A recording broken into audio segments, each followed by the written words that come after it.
Hi. In part 3 we'll explore how conscious facelessness reveals a radically new perspective on relationship. Then we'll look into how being aware of this awake capacity at our centre might help us cope better with stress and with pain. We'll also see that our consciousness includes everyone and everything, that we're distant from nothing, and that we're looking out of a boundless single eye.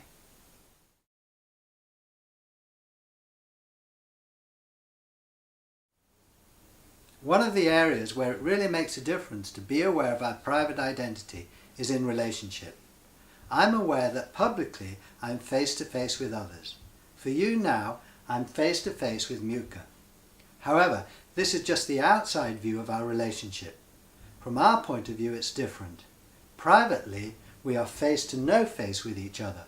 I have Muka's face and she has mine. With the help of the camera, I'll show you what I mean. Here is my experience. I don't see two faces, only one, Muka's. Here I'm capacity for Muka. Instead of confronting her there with my appearance here, I'm built open for her. She is within me, face there to no face here. From my point of view, Richard has disappeared and has been replaced by Muka. In this sense, I'm not Richard, I'm Muka.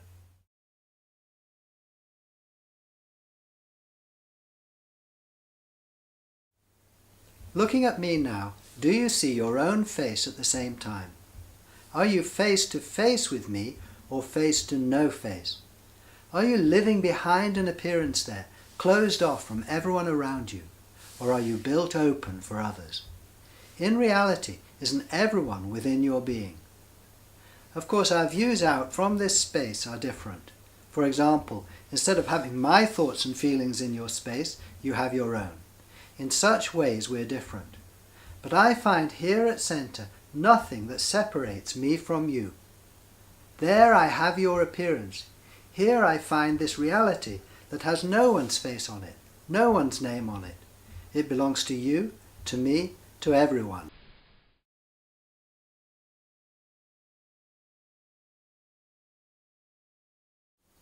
When we identify only with our appearances, it's not surprising if we feel separate from others, and then find ourselves acting from fear, from insecurity. But when we're also aware of who we really are, aware of our common identity, our relationship with others, and the way we act towards others begins to change. Others are no longer just other, they're also ourselves. Being aware that all are within us, that all are a unique expression of this one self, gradually our fear of others begins to dissolve, and our hearts open.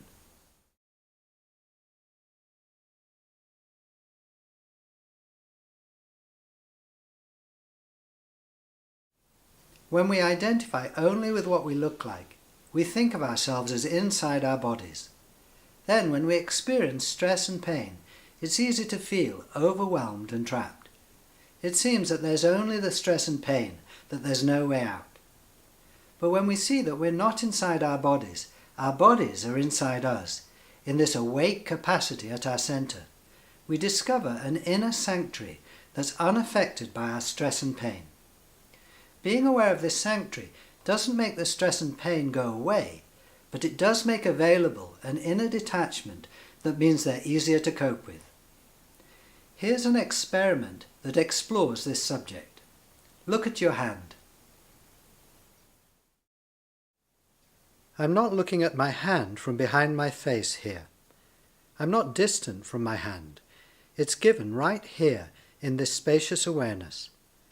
I can see the shape, colour and movement of my hand there, given here in this shapeless, colourless, motionless capacity.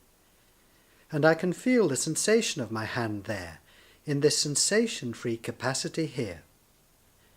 Of course, I identify with my hand. This is my hand, my body, not yours. You have a different body coming out of the emptiness at your centre. But I'm not in this hand, it's in me. I am my hand because I'm capacity for it. Right now my hand feels relaxed. At centre I'm neutral. I'm capacity for the relaxed feeling there. Making a fist, I now feel tension there, but nothing changes here at my center.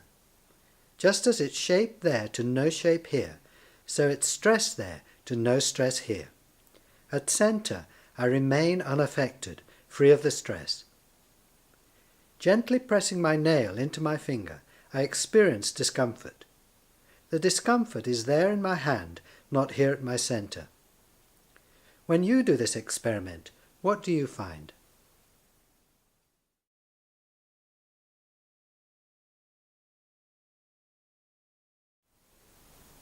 Being aware that our innermost being is never stressed or in pain can make a difference in our lives. When we attend to this safe haven inside us, we see that our stress and pain are surrounded by space. They're happening in stillness, in clarity. The stress and pain are real, but so is this clarity. And this clarity isn't affected by whatever happens within it.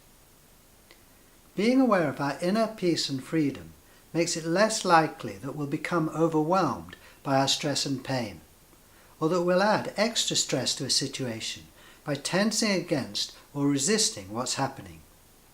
Instead, it's more likely that we'll be able to relax and respond calmly and effectively.